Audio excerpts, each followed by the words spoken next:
I heard her daddy.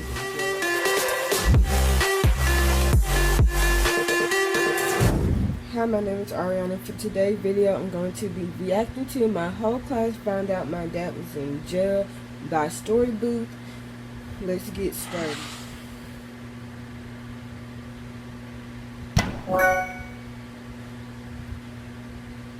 This story starts out when I was in 6th grade.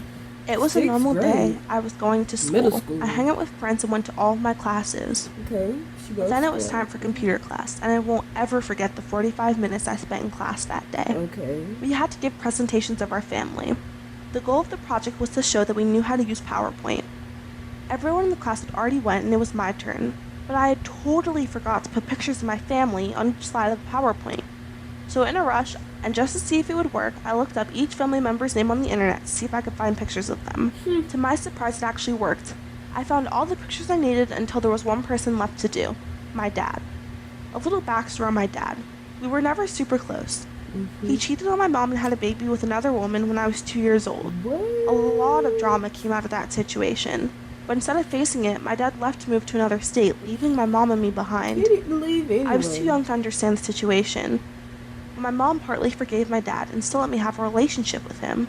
Sometimes I would travel to his house and stay there, and sometimes he would come to visit me. Over the years our bond grew, but we were never super close. But what I saw on the computer that day changed everything. It was a bunch of pictures of my dad in handcuffs. There were articles and even news stories that popped up, followed by him being arrested. I didn't know what to do. I was in shock. But at the same time, my teacher called me up to the smartboard to present. I went up, and still being in shock, forgot to close out of the articles with my dad. The teacher hooked up my computer to the smartboard, and I was ready to give my presentation. But when I turned around, I was shocked to see pictures of my dad in handcuffs splashed on the board for everyone to see. My teacher looked really confused and quickly took it down, but it was too late. Everyone had seen, and I ran out of the room crying. That night, when I went home, I asked my mom about my dad, and she said he was doing fine. When I told her about what happened at school, she spilled.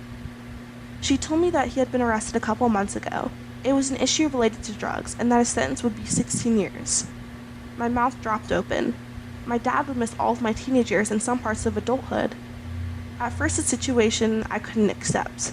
I couldn't sleep or eat, and I couldn't even call my dad to tell him how much I missed him because he lost his phone privileges. Well, a week later, my mom got a phone call. It was from my dad. I immediately took the phone from her. Me and my dad talked about how much we missed each other and how we wanted to keep our relationship strong, even under the circumstances. And that's just what we did. And one day, I can't wait for him to get out so I can give him a big hug. That's awkward. Everybody, did her teacher? And I can't believe her mom really called. Tried to lie to her, but she didn't already find out. Like, she clearly knew, okay? That's just terrible to find out that at least they got a bond still, cause but now everybody, ooh, all her classmates gonna be like, hey, don't you know about this girl? I heard her dad is in jail, and blah, blah, blah. And they're gonna create rumors that's worse than what it actually is about. That's wild, but that's it for today's video. Don't forget to like, comment, subscribe, and until next time, don't forget to love yourself and do yourself. Deuces, and stay warm, stay safe, don't do drugs.